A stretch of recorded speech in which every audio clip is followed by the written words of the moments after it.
Èmi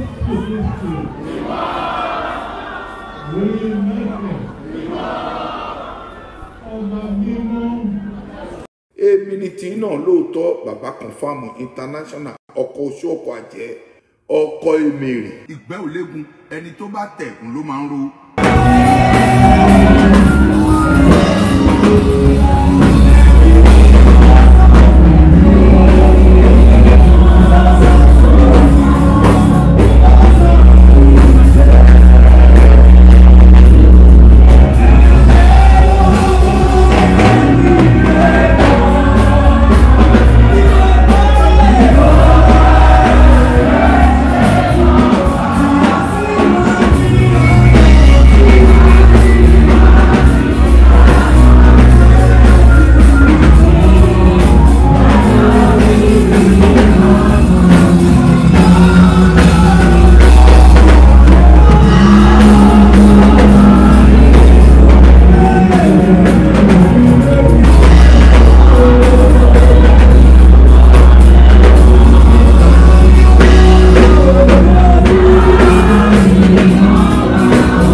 At least we have to introduce the pastor right now. Thank you. Hallelujah.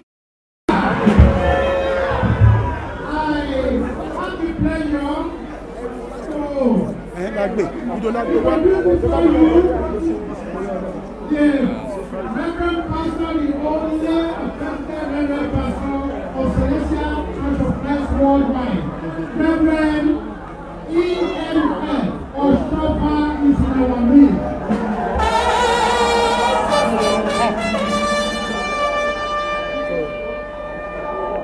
Now we have to greet the pastor in our usual way of greeting the Celestial Church of Christ.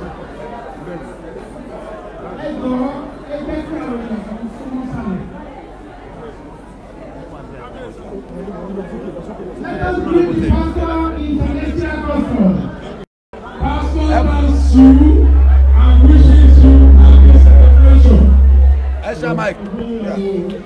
May this celebration be everlasting in Jesus' name.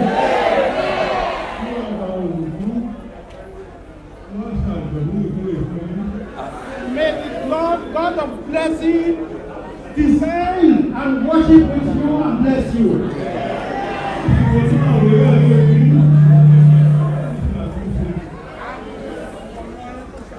And may He come into your life and do wonderful.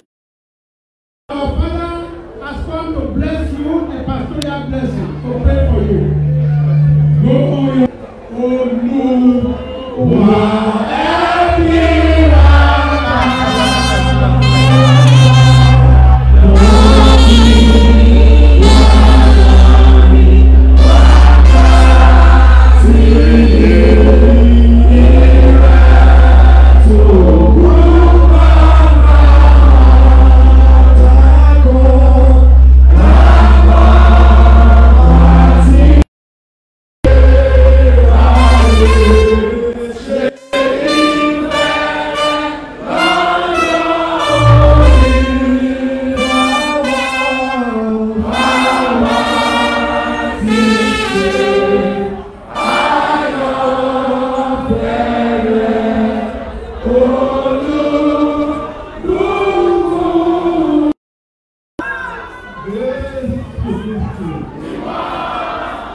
If you believe your prayers have been answered, and you have not received blessing from His eminence, the way you shout your hallelujah outside the result will prove that. Oh yeah, let's go!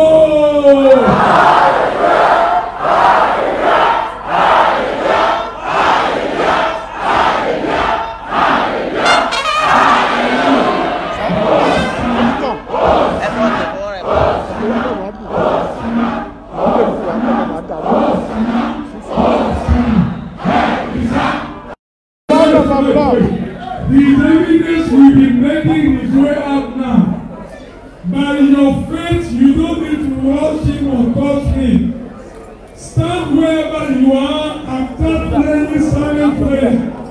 As he's passing by your side, you will surely experience a miracle. If you feel a louder amen,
Èmìnìtì náà lóòótọ́ bàbá confam international ọkọ̀ Oshoffa àjẹ́ ọkọ̀ Emèrè ìgbẹ́ òlégun ẹni tó bá tẹ̀kùn ló máa ń ro.